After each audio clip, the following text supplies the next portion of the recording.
more than you ask nor imagine.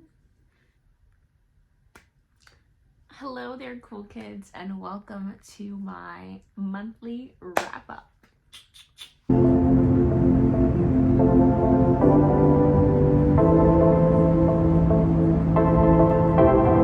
In February of this here year, 2024, I, Adriana Josani Arias, read 19 books, y'all.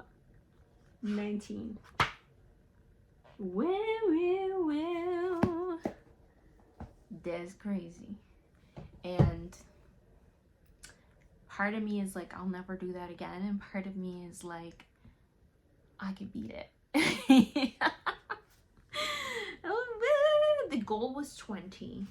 And I didn't quite make it there. And that's okay. But I will say, I learned something new this month because I also DNF'd. 1, 2, 3, 4, 5, 6, 7. 1, 2, 3, 4, 5, 6, 7. Forgot how to count there. I DNF'd 7 books this month, and I realized that I can read so many more books when I don't force myself to read books that I didn't like. That's because I usually spend an exorbitant amount of time, like over a week, reading books when I don't like them because I'm like dragging my feet. And that's a whole week that I could be reading a book that I did enjoy. I will say that because of my brain injury, I had to listen to a lot of books, and that also helped me get through more because I was just sitting at home laying in the dark listening to books for all of life. But that being said, let's get into all the books I read. First book I read, I borrowed from the library. It's called Before We Were Strangers by Renee Carlino. This book was about essentially a guy and a girl who used to know each other, and then they had a thing in college, and then one day in adulthood, they cross paths on the train. So like she's on the train like leaving and he's coming, and so he puts an ad out on the internet to try to find her, and they reconnect, and it's their love story of reconnection. I feel that the like parts of the book where we learned about their love story previously, like before the encounter, I really loved. I tend to really like very like quirky, weird, and strange love stories. Like those resonate with me for some reason. However, I felt like the chapters of like after the encounter started off similar to the before, but then I just felt like there were some things that happened that were like so cliche. I don't know that I expected it per se, but when it came, I was like, so that being said, I did give this book 3 stars. The next book I read is my favorite thriller of all time, and I just had to read it again. That's The Silent Patient by Alex Michaelides, or Michaelides. I don't know how you pronounce his name, but this is about a girl who unalives her husband and then never speaks again. And this therapist named Theo, he takes an interest in her case, and he gets a job at the asylum where she's at just so he can treat her.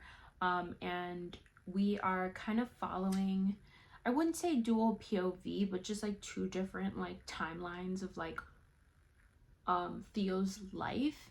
And the only thing I will say is that this will remain a 5 stars. I knew the twist, and I still felt like I noticed so many different things this time around, and I still gave it 5 stars. I love this book. I will forever say this is the greatest plot twist of all time. Then finally, it happened to me. I read Hotel Magnifique, and I loved it. I actually only ended up giving this 3 stars, to be honest. but I tabbed a lot of it. I feel like when I first started this book and I picked it up, it was a 5-star feeling. And then it just kind of got like less and less like exciting as it went through. So this is about a hotel that through magic moves locations every evening. And the main character in this book, whose name I forget already, Janny. So Janny gets her sister a job as a singer at the hotel and then gets herself a job as well. And they join Hotel Magnifique, where everything is not quite as it seems. So people tend to like pay so much money to go here because the people who have magic, they call them souvenirs. I think that's magicians in French, but the souvenirs are known as dangerous. However, somehow the people of Hotel Magnifique have found a way to keep magic safe. And so Hotel Magnifique is the only place where you can encounter magic, and that's why people pay a lot of money for it. I felt like I think it was just like the excitement of the book. When I first started, just like the world building was really good and how they introduced all of the magical elements and also the little budding romance, because you know your girl's a sucker for that, especially in a fantasy book, was really interesting. And then I just felt like it kind of tapered off from there. I can't really explain it. I just felt like it just wasn't as well written as the beginning of the book was, which is interesting, but I gave it 3 stars. The next book I read is A New Earth by Eckhart Tolle. I won't speak too much about this because it's kind of like a more spiritual book, but I will say that it is just kind of about living in the present moment, and that's really it. The whole book is about living in the present moment. I gave it 4 stars. I reread this book pretty much every year. So yeah. Does this have color? I could have sworn I just saw some color. I'm tweaking. Then I read How to Walk Away by Catherine Center. I had read her book, The Bodyguard, and it was just so sweet and wholesome. So I decided I wanted to try another book by her, and I saw How to Walk Away was available immediately in my library, so I read it. This book is about a woman who seems to like have everything that she wants in life and love, and then gets into a really tragic accident, and is paralyzed, and she's kind of going through life in the hospital. I ended up giving this book 3 stars. I felt like it was well written, it was interesting, I was invested in the love story. It was just very depressing, and I know I should have expected that given the premise of the book. I just felt like when I read a romance book, I don't want to be sad. I want to be happy and in love and kicking my feet. And I know the whole point of this romance book was like, you know, like finding love and like unlikely places and everything. And it did that. It did its job. It was cute. But I also felt like there was just like something like not quite like 100% there between the 2 characters who fall in love in this book. Like, some aspect was missing. I don't know how to explain it, but it was still a well-written book. I gave it 3 stars.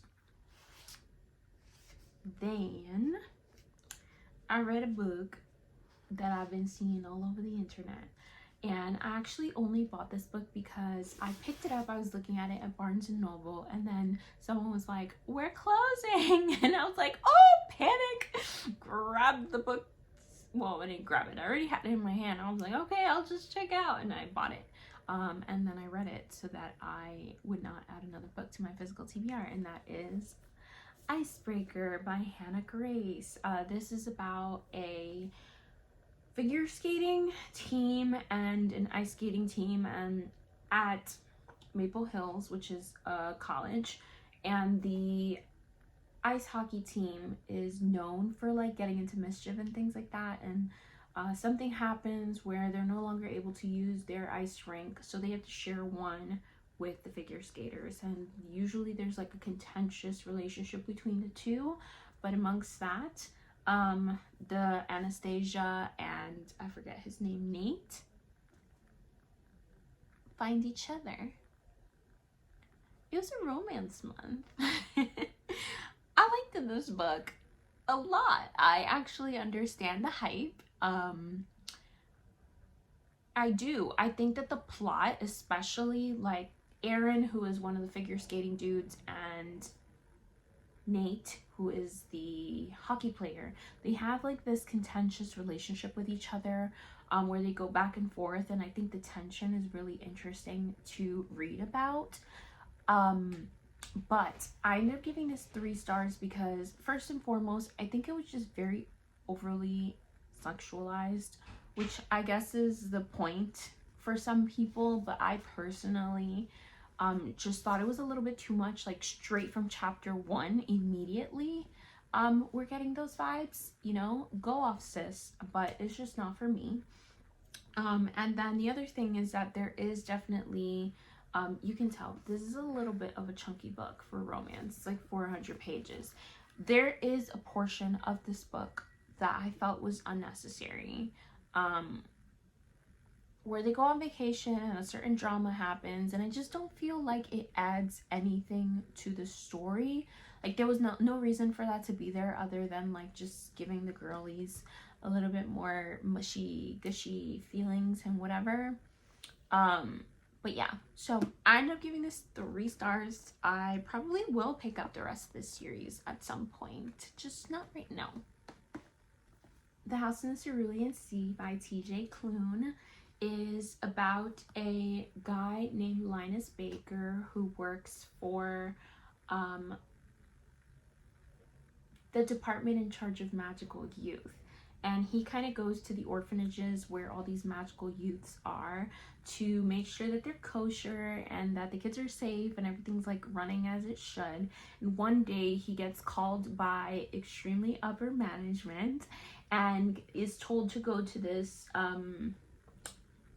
level 3 classified orphanage to check things out. And it's like classified because the children there are extremely dangerous, and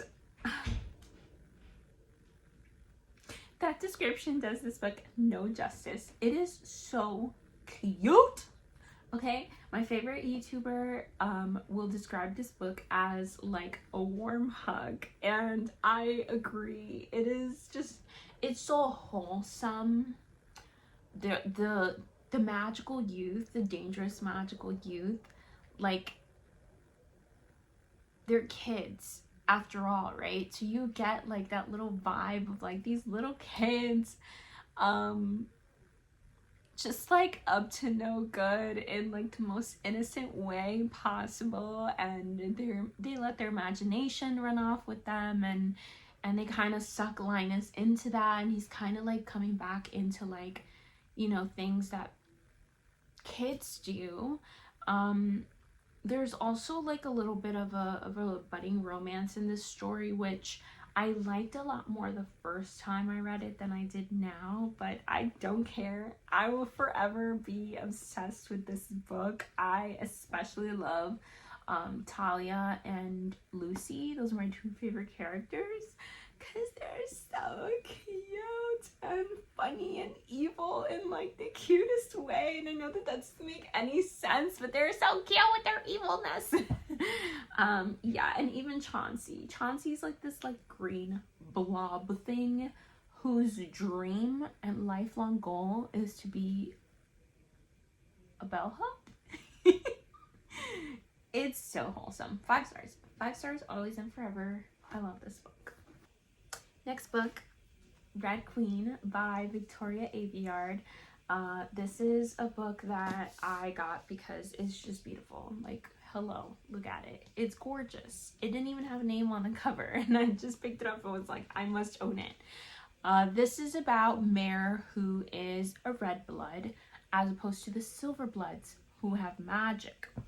And her best friend gets enlisted to the army to serve the silver bloods, and she's not having it. So she kind of gets herself into a bit of trouble and discovers that she has a power of her own, which is interesting because she's a red blood and red bloods don't have powers like silver bloods do. And then kind of the royal family takes it upon themselves to kind of hide that she has these powers, and all types of chaos ensues. It is magical and fantasy, and it was a good time overall. I was interested in the book, but it was, I don't know, at some point I just felt like I just didn't really care anymore, and I got a little bit bored, and I just kind of finished the book because I was already there, you know what I mean? So that's why I ended up giving this book 3 stars. The True Love Experiment by Christina Lauren. These romance books, like, I don't know if it's me, but like, I don't remember them being so chunky. Like, why?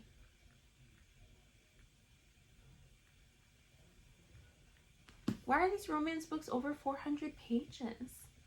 Anyways, the True Love Experiment is about a famous author who gets recruited to be the main character on a TV show, kind of like The Bachelor, but she's, well, I guess The Bachelorette. Like, she's the main one, and all these dudes are competing to be her, the one she chooses at the end. And I think it's really funny because she's a romance author, so all of the men that they choose for the show are like these archetypes of romance novels. You have like the cinnamon roll, the one who got away, and things like that. So it was really cute and unique in that way. However, she is falling for the executive producer of the show, which cannot happen because she needs to pick one of the dudes on the show. So we liked this book a lot. It was so cute and wholesome. I will say that once again, I felt like at times it felt like they were lusting over each other instead of falling in love, and that kind of overpowered the cuteness of the love story. But for the most part, I did really enjoy this book. Then I read The Power of Habit by Charles Duhigg. I don't know. I felt like this book could have been like a 1-pager with like a couple of facts about how we build habits. I think that there were some interesting examples, but for the most part the book was just mostly examples of how people kind of like are creatures of habit. That's really it. And they don't even tell us like how people are able to establish habits. It just kind of show examples of some habits that people have established. So yeah, it was kind of boring. I didn't really learn too much. Again, I feel like the part that I did learn something could have been condensed into like a page. And I gave this 2 stars. Then I had another reread, The Alchemist by Paulo Coelho. I feel that this book was, so what is it about first? This book is about a kid who essentially gives up his life to travel the world, and he wants to see more and be more. And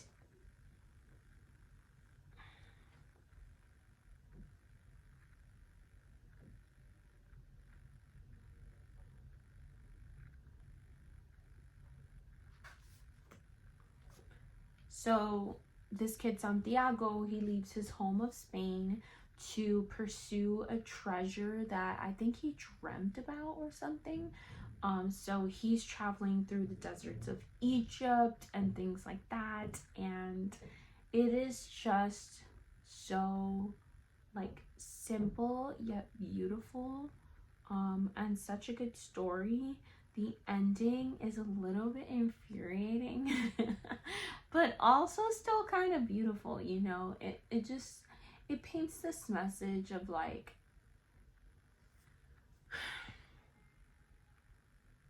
I don't want to say because I feel like it's gonna give it away, but I did really enjoy this book. I gave it 3 stars. I feel like, again, I'm not really a rereader, and so sometimes the books don't hit as well the second time as did the first time. But I still think it was a beautiful book. Rhapsodic by Laura Thalassa is a dark romance about a siren. So she's human, but she has siren abilities, and she accidentally unalives her stepfather, who's this evil dude, and in order to hide the body and deal with the repercussions, because he was like this really big, famous, infamous dude, she makes a deal with the bargainer. And the bargainer is this fairy who is this like dark lord, king of the like night kingdom in the fairy world. He's not a good dude, into some shady business, and she makes a deal with him, and now she owes him.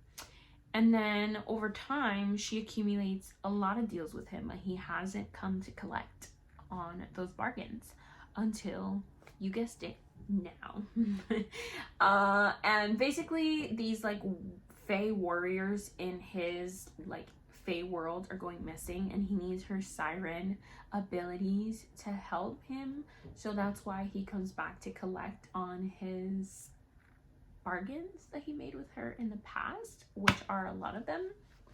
I ended up giving this book 3 stars. I feel like when you first start, it's very interesting. Like, I'm like, ooh, what's gonna happen? And I kind of hated their love story. That's one. Like, when they finally fell in love, I wanted to throw up, and not in a good way. And I did find it a little bit more interesting when we get to the parts that they are in the Fae world, and they're kind of like this, like the main character's kind of discovering what's going on in the Fae world. It also was pretty gross and weird. Like, the little baby children who speak was so disturbing. And like kind of funny. Like, I couldn't take it seriously. I think that was like the best part of the book, to be honest. The reveal of who a certain person is was utterly gross and strange. I have half a mind to not continue this series at all, but then another part of me is like, it was an easy read, and I kind of want to find out like the full story. I also feel like the main character Des, who's supposed to be this dark like lord, like the bargainer, I feel that he is like, it was very much like you're telling me he's this dark figure, but nothing that he did was like that bad. And I don't know if I'm like desensitized because I read dark romances like Hooked, which I feel like were worse than this. But alas, I don't know if I'll continue. It was 3 stars. Next, I read The Perks of Being a Wallflower by Stephen Chbosky.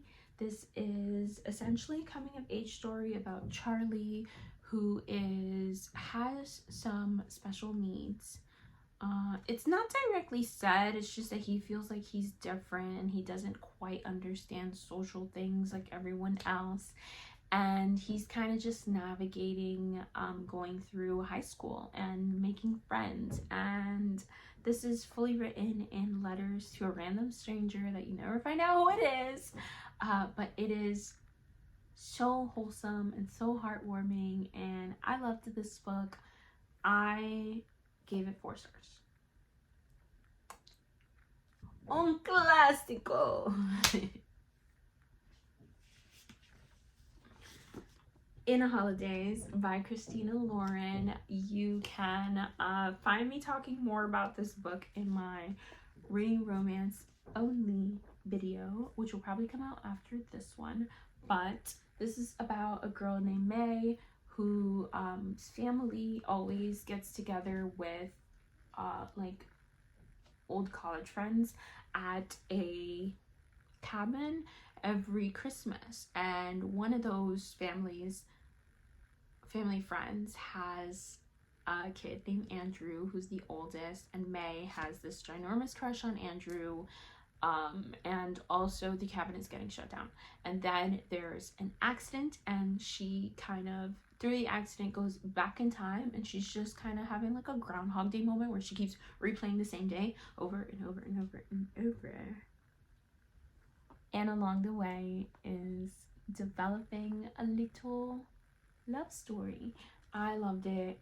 I think this book is 4 stars. I am starting to realize that I really love Christina Lauren's writing, and I plan to purchase more very, very soon. I think the next one I'll read is The Soulmate Equation.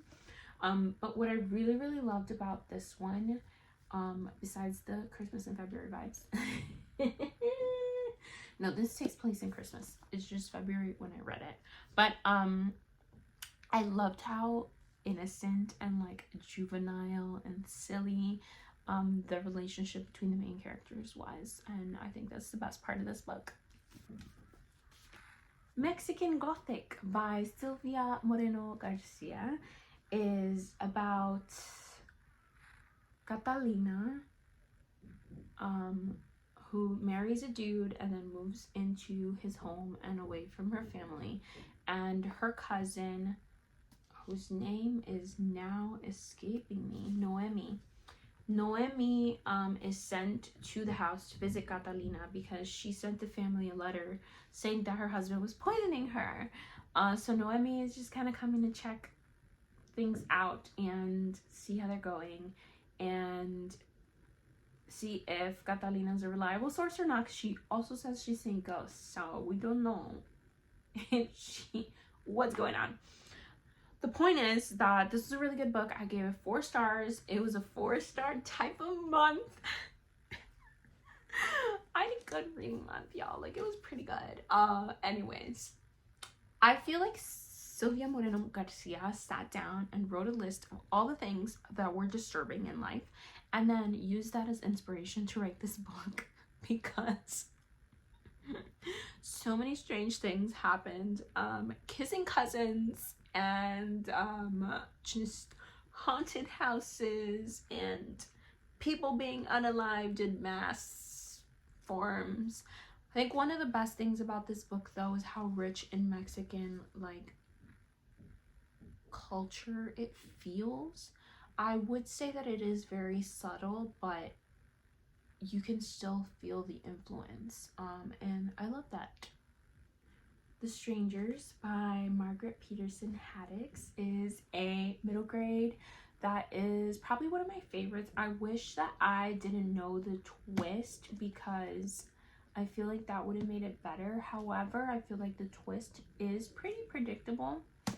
So in this book, essentially, these 3 siblings, Emma, Finn, and Chess, come home from school, and they overhear that 3 kids named Emma, Finn, and Chess are missing.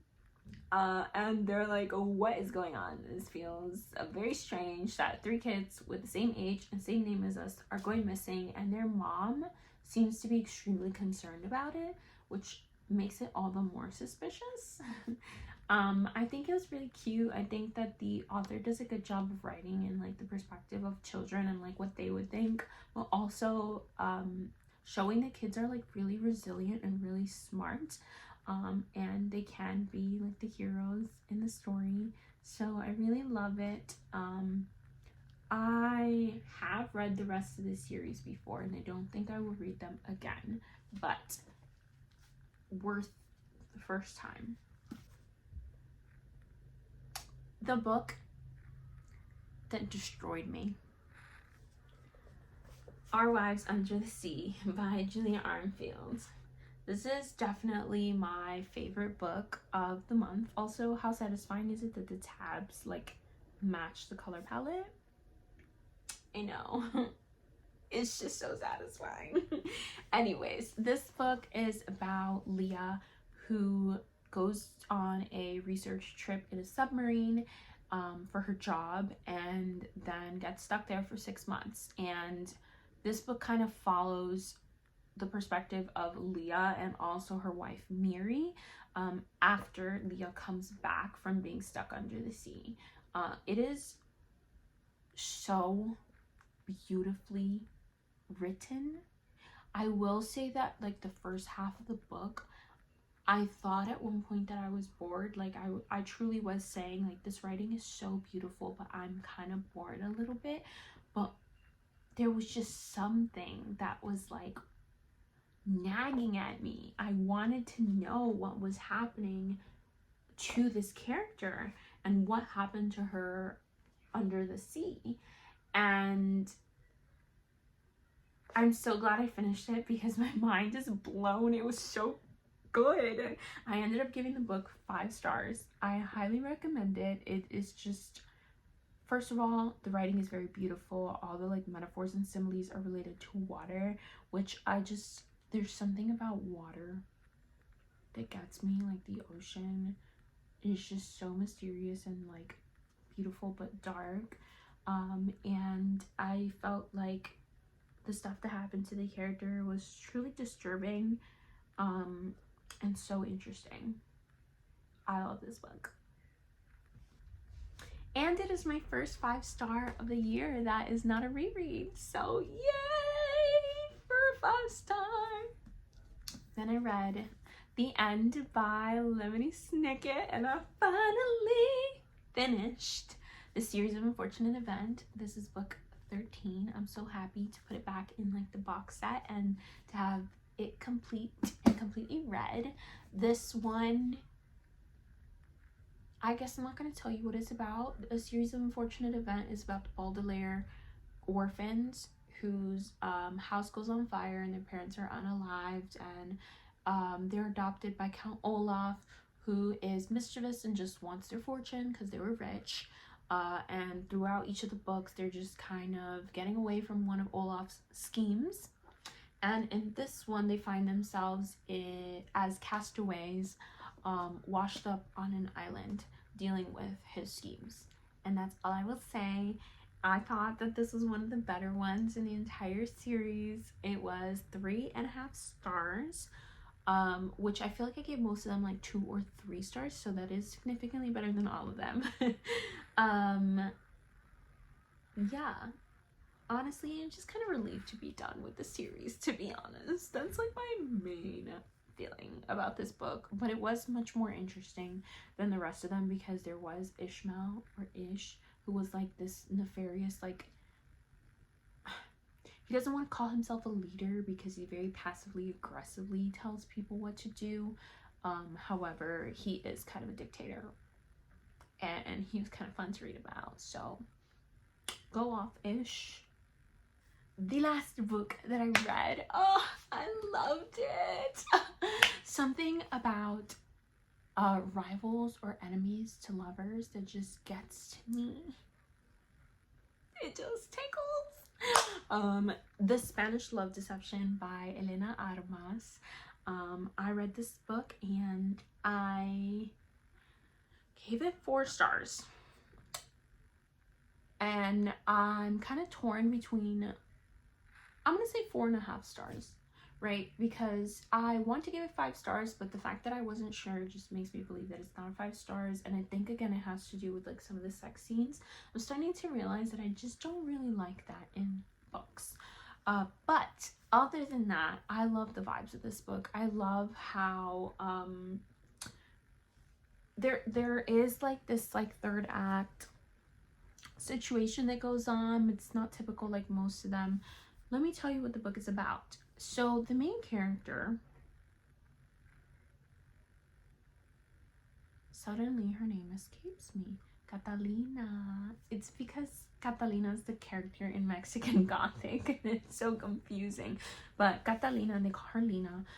So she works at this like engineering company with Aaron Blackwell, who is this cute white boy. And she came from Spain to New York to get away from a situation that happened in Spain, and she's working at that company and she encounters Aaron, and he kind of right off the bat like dismisses her, doesn't want to work with her, And so they're kind of like workplace rivals. But she finds herself in a situation where she kind of told her parents that she was in a relationship because her ex David is coming to the wedding of her sister, and he's engaged, and she doesn't want to seem like she's still not over him. So she tells them that she has a boyfriend, and now somehow she finds herself in a position where Aaron is the fake boyfriend, and obvio they're gonna fall in love. So I just love these books. I think it's because I like the banter, and the banter between Aaron and Lena is just A1. I also noticed this in Icebreaker, but I noticed that a lot of books, like, they don't use the pet name baby when they're like in love, and something about like a guy calling a girl baby that just, oh, I eat that. So yeah, I don't have a physical copy. I read it from the library, and that's because I had ordered the special edition from Fairy Loot, maybe. I think it was Fairy Loot. If not, it was Illumicrate. But either way, I ordered a special edition, and I didn't want it to increase my physical TBR. So I borrowed it from the library and I read it in advance. And I don't know why I'm like this, but it is what it is. This is bookish math.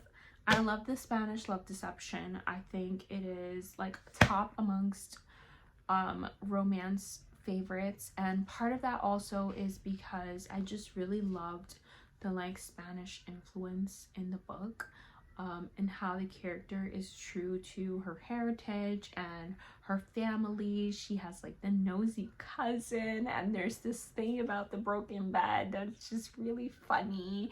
I love the jokes. I love this book.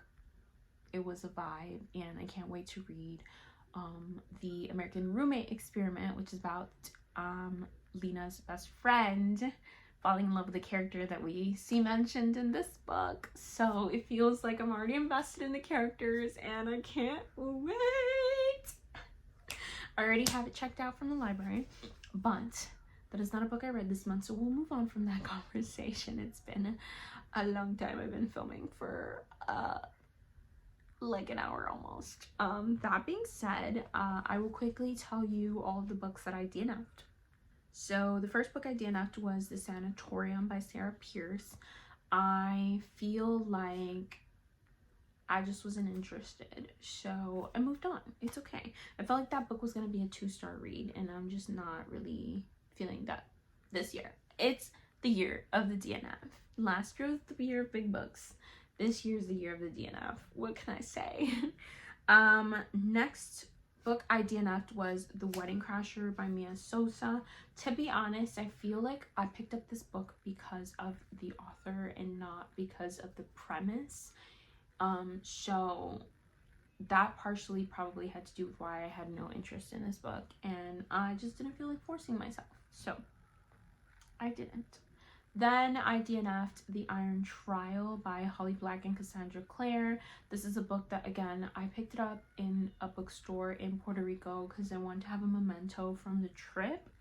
But I realized I had no interest in the book, and I opened it up, and I just, straight from the beginning, had no interest in reading it. So I won't.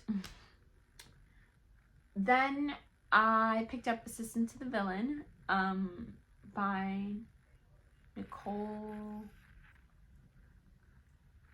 something that I'll put here, and I just felt that this book was so poorly written. Which a lot of people have said, like, okay, it's not about the quality, but it's about like how interesting the book is, but then like the interest factor was just not there for me, so I gave up. Then I DNF'd Highly Suspicious and Unfairly Cute by Talia Hibbert. I thought that this book had like very diverse characters. I thought that the like actual like character profiles was going to be very interesting, but there was just something about the book that just wasn't clicking with me, so I put it down. Maybe I'll pick it back up in the future, who knows, but for right now it's a DNF. I picked up The Voyage of the Damned by Frances White, which was a book subscription box pick for the month, and I did not care for this story. I felt like some of it was just like way too silly and juvenile, and I'm sure that like it can get more interesting, but like given the size of the book, I could not imagine getting through that entire book. And the last book that I DNF'd was The Storied Life of A.J. Fickery by Gabrielle Zevin. I really enjoyed Tomorrow. So I just wanted to see what this author was about. I feel that this book was very well written, but once again did not keep my attention, so I just put it down. And that's all she wrote, friends. Thank you for watching. I hope you enjoyed. If you did, hit that like button. If you want to join the family and be one of us cool kids, hit that subscribe button, and I will see you all when I see you next. Bye.